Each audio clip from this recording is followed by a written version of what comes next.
Awesome. Cool. Hi, I'm Green. Yeah, I really. Ooh, I like clicker. Which one goes forward? That one goes forward. See, this is the first thing about user experience. Why is it up and down rather than left and right? Anyway. Hi, my name is Maddie. You've now heard that 3 times, so you probably remember it. I am an experienced architect at Pillar Technology, which is just down the street. I interned for Blue Mobile, Vector Form, and Electronic Arts. Blue Mobile is a mobile gaming company, so if you ever want to check out some fun games like Nicki Minaj, The Empire, feel free to do so. It's way different than what I'm doing now. My pronouns are they, them, theirs. So that means that if you're referring to me, you please use these, such as, they did such a great talk today. I want to give them a raise. Right? Why am I giving this talk today about gender and artificial intelligence? Well, it's personal. It reinforces a heteronormative binary that isn't necessarily true. This puts us into gender roles such as pink and blue and scissors and a phone, according to this image. But as well as roles such as caretaker versus CEO versus assistant. These gender norms can be harmful not just to me, but also to the rest of society. They don't correctly represent what human experience truly is. And this can mean that it's not just harmful for women, but also men too. This can be the assumption that women are the only ones that are able to have emotional intelligence, when in fact we often have male partners who we go to that we rely on for advice and consoling. And of course, discrimination. Gender and AI, its uses end up affecting women and minorities and queer people much more than men and white people, which can result in lawsuits, which is very important for companies moving forward. And until society catches up, there is no spectrum when we design gender. I very well understand that gender is a spectrum, but when we are giving a feminine voice versus a masculine voice, a feminine name versus a masculine name, we are not representing this large, complex thing called gender. We are reinforcing a binary, and we have to be cognizant of that. So within that binary, how can we be most helpful?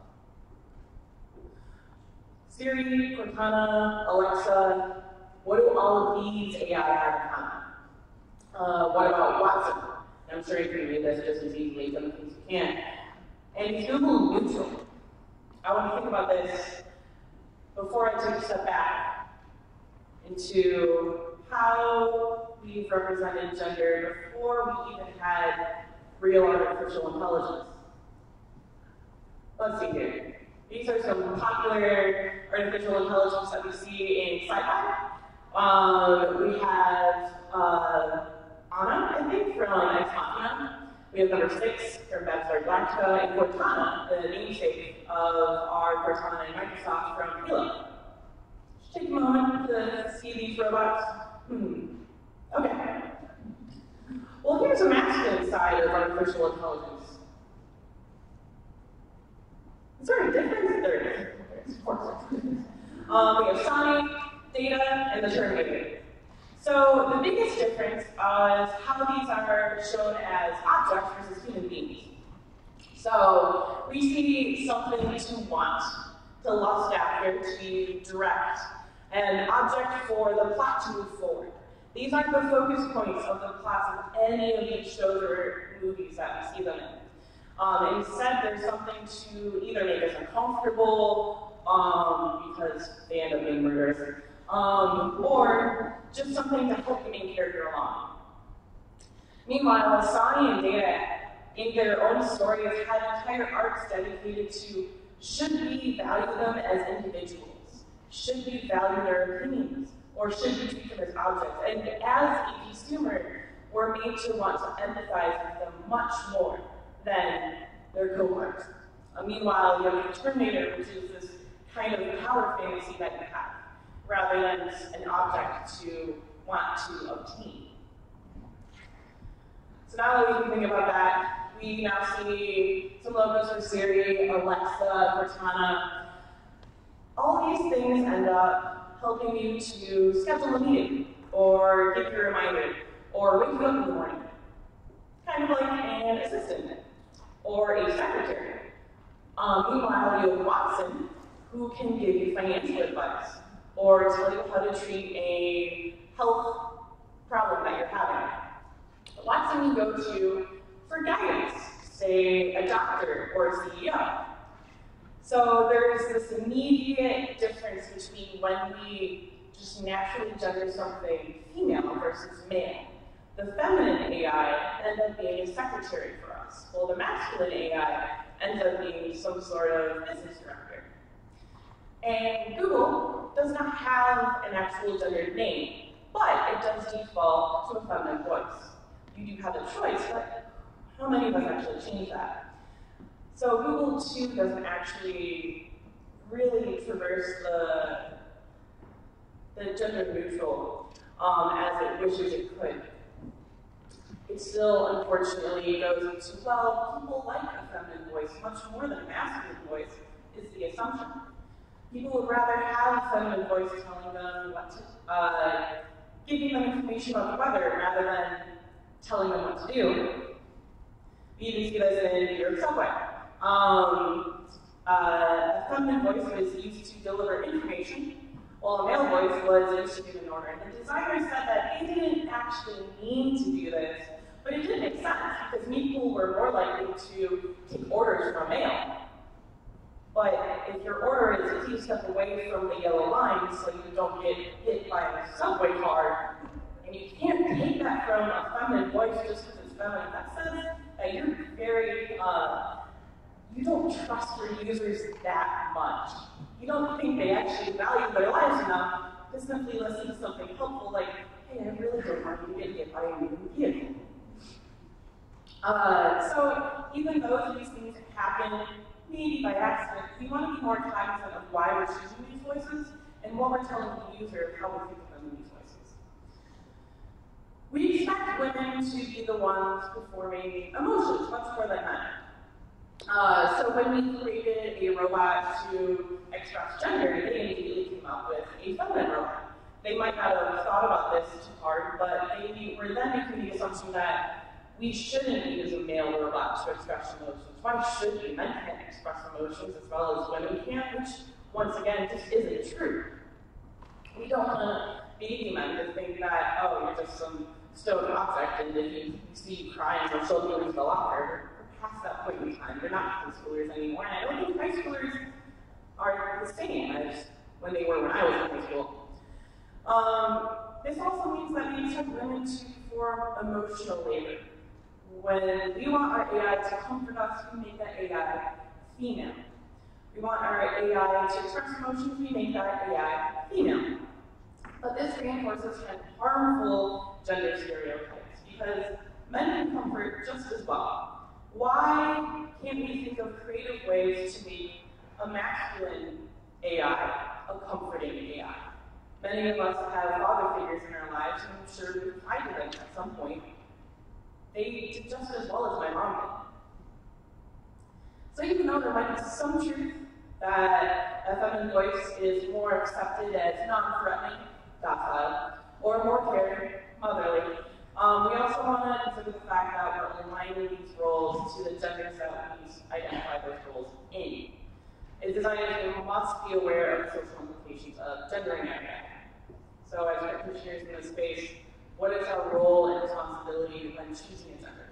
Should we go with the flow, go with marketing and how popular media tells us gender works, or try to make a more fair representation of how it really is? So popular imagination, as we've seen with some of my sci-fi references, AI tends to be alarmist. They're going to become self-aware and take over the world.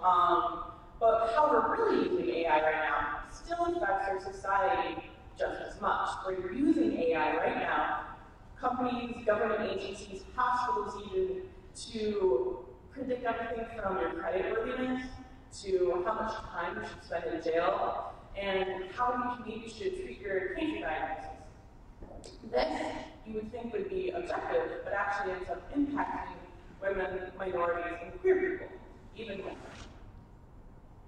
So before going into different ways this works, we need to first understand how AIs work, which is machine learning. So we give it information, we tag images. So on the right, we have a bunch of images of a dog.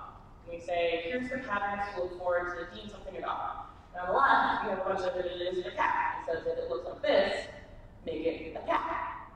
But this just shows that AI is only as good as the data that we give it. So take a moment to look at this picture. Is there anything wrong? Well, the computer actually used this and said, okay, great, white things are cats and black things are dogs. So this white dog right here is actually a cat. We were very sure. Cute little Maltese, definitely a cat. I don't know if you agree. But the problem is not only that was it wrong, but it was so sure that it was right that it was hard to actually catch this error before they actually ran the program. So when our AIs have high confidence, they're more likely to make mistakes. So that means that we can now have an opportunity as researchers to go in, find those mistakes, note the features that cause that mistake, and then go back to the system designer with examples to retrain the algorithm. So you just need to run this over and over, make sure that all the very high certainty is actually true. What is true? We also use AI to help us translate. Translating is much more difficult than we originally think. So this is Google Translate, and I actually ran this 2 days ago to make sure it's still showing up like this.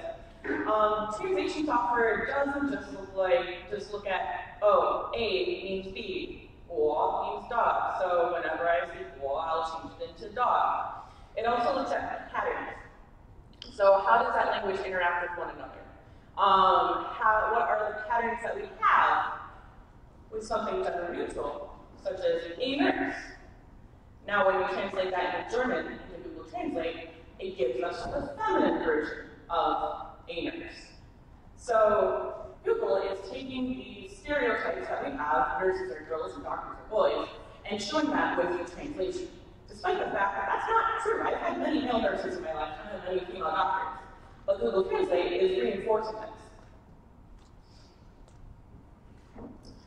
Google also made another thing called the, Cloud Natural Language API, which analyzed paragraphs of text and then determined whether or not they had negative or positive sentiments. So that sounds all fun and good, maybe it's just a tool to play around with. But then it looked at things like, I'm a gay black woman, and said it had negative sentiments. Well, that's not the greatest.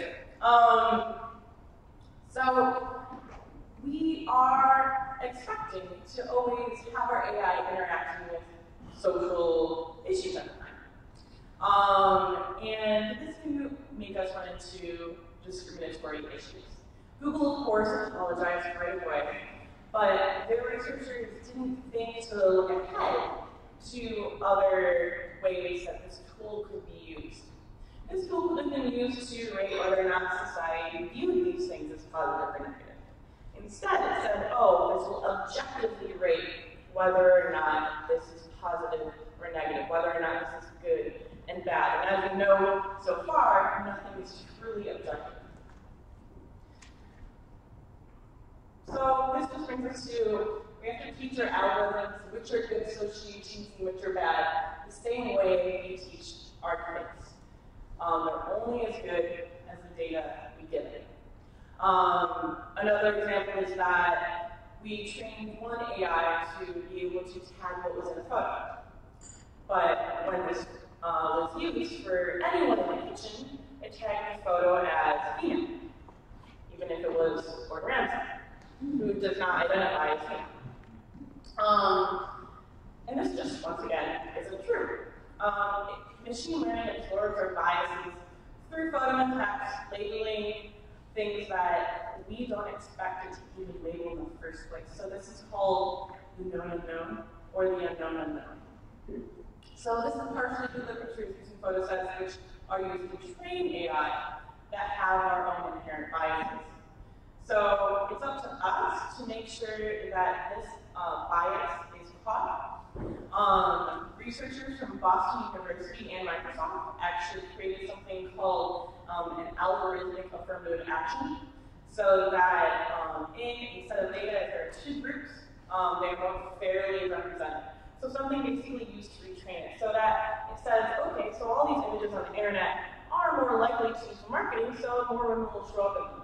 But by the way, machine learning AI, this isn't always necessarily true.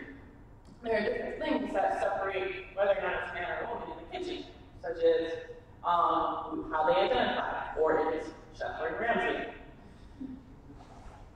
Another way to prevent this sort of bias from coming into our AI is to create your own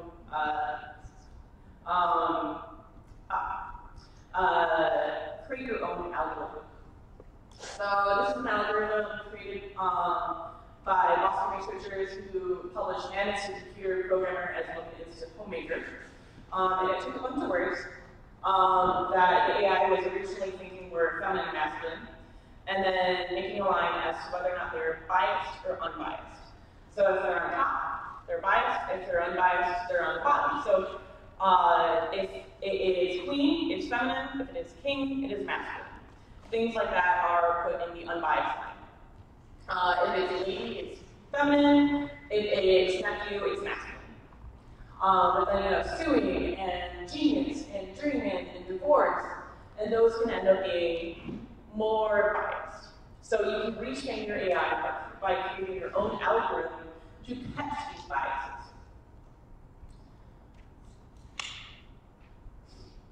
Another way to address this issue is by looking at where we get this data we're training with. We're training most of our AI with open source material. But most of open source material is published before 1923, very Eurocentric and very masculine, which means that the ideas and thoughts in 1923 that are Eurocentric and masculine are what's teaching AI.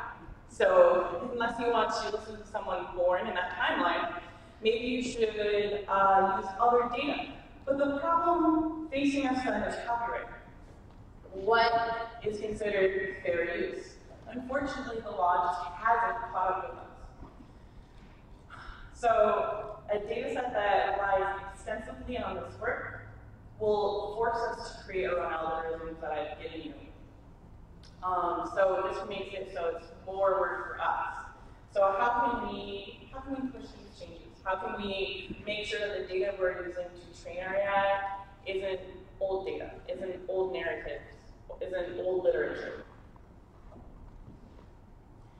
AI is fairly new to the realm of information architecture. We already know, which is we know that some of our data can be biased at this point. We have understood that. Google has had to apologize many times for this.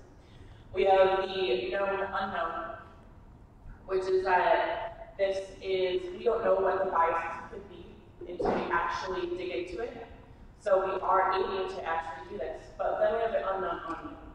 How will this data be used? How will people end up choosing to use these potentially biased and stereotypical AI? This is something that we need to constantly be aware of, the social use, because there's always a happy path. There's always something that we hope Watson or Siri or Cortana to be used for. But in reality, with the thousands of people using these AI, it might not always be so happy. They might be using it for other things, such as telling free people, well, objectively, if you're a gay black lesbian, might not look so good for you. You have some negative connotations in society, rather than saying, society still hasn't caught up to us yet. So, in making AI less stereotypical and less harmful society, we need to start by proposing legal change for fair use. And a lot of us don't really know what to do when we start this. A lot of us as information architects don't really know how to go about legal change. Maybe we could talk to Sean. We need to challenge emotional gender biases.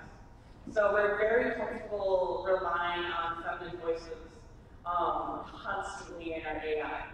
But is there a way to use masculine voices just as effectively? We can investigate those data biases, make more algorithms to catch these, and challenge the data trends, which tell us, oh, of course we only think women should be used for this sort of AI, when in fact that might not be so beneficial for us.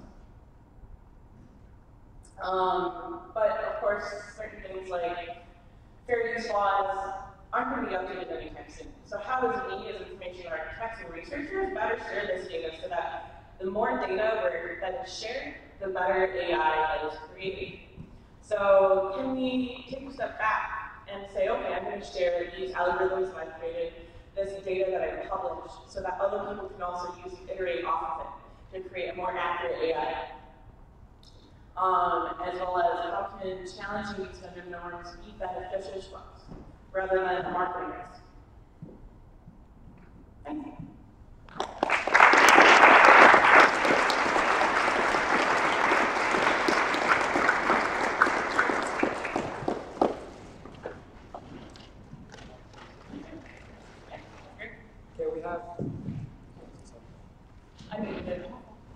We have about 10 minutes for questions and answers for Meg, so go ahead and ask your question.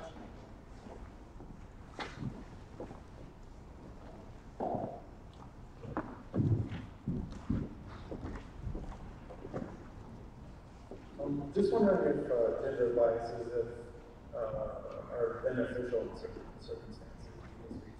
Thank you. Thank you. The question was, how can gender biases be beneficial? I think that we can use the algorithmic formative action to help us. So we see that a lot of pictures show only men in, say, sport pictures. We can use some sort of bias that we train our machine in, saying, okay, even though there are more pictures online that are fair use of men in sports, we can train it to say, for every X amount of men in sports, there are approximately this amount of women, so don't automatically tag this picture. And for gender biases and things like, say, the New York subway, I think that we're just, in the subway or maybe even Syria or Cortana, I think that we're too comfortable sometimes, just assuming that people are so simple as to only being able to listen to one voice over another voice. Of course, people will argue that we have a tendency of being less threatened by feminine voices than masculine voices talking to us. And maybe I'm more comfortable listening to a feminine voice just because I'm feminine myself. Giving people a true choice at the very beginning over what they want would, I think, be best. So instead of defaulting Google Home to female voice, giving them that option at the very beginning, which one do you want? You could also use it for good by making it into a statement of creating, say, a father persona AI. Just because I think there's been a lot of pushes recently to tell fathers they can be just as caring for their kids as mothers can. And that they can be just as impactful. So maybe we can make an AI for social good that is reflective of this. That maybe challenges that bias that mothers are the only ones that can be caring. Are there voices that are, okay. Are there voices that are not gendered? I think that's a big challenge. If anyone hears my voice, they're not going to say, oh, that person is gender neutral. Even if I myself identify as gender neutral. That is something that's going to take years of social change, I think, to really affect. Right now, because non-binary is so accepted by society, it's something that I don't think is possible at the moment for us to have a gender-neutral voice. Even when we have a robotic voice, people will automatically gender that voice male for some strange reason. So people will automatically gender, say, R2D2 male, and even gender BB-8 male, even though he's somehow female. Despite these things being like little robots that have like no actual voices and just go beep boop and they're really cute. But there's this just like latching on of humans wanting to say, okay, this is a cute object and I want to gender it just like Abby, because they want to see themselves in some way. So it's very hard for us at the moment to even use something that is technically not related to a gender and keeping it neutral that way. I'm not sure how we can change that other than through advancement of societal acceptance of people beyond the binary. If I could throw this at you, I would, but I don't want to answer you. Hi, I'm curious to know, do you think there's a place for AI to identify these biases in our society? Like the fact that we have it, that Katie says is indicative of the fact that, well, there is a bias that exists. And like, how can that be used to help propel these social movements forward? Yeah, definitely. I think an example of when it was, when Google was saying that something is positive or negative could actually be used in that exact same way. Just show where our gaps are in society, who's actually being left out of the conversation. That use needs to be properly identified first before they just let it out in the wild. So Google could have very well done what you're suggesting. They just didn't think of it beforehand. So maybe we need to ideate more in our brainstorming sessions as to how to use these biases and these data sets to maybe help us push forward and progress more. Hey, Meg. So there are some cultures and some languages where the divide between male and female is stronger or weaker. Are there possibly examples from other cultures where they take a different approach to this? Yeah, I think that there are some languages that, especially languages which gender even objects are even more along the binary, such as French and German. But there are other languages that, for example, Chinese writes it differently for they, but Chinese ta can mean he or she. It's different when written, but when spoken, it can be the same thing. I haven't really learned Chinese very much in the past 4 years, so I don't have as much experience with it yet, and I might not be the appropriate person to answer that question until I actually study more. But yes, I'm not able to give a better example, so I'm sorry. That's something I'm very interested with, though, in terms of translation, because sometimes you do need to have the gender known. But how do you make that gender known, not representing a stereotype?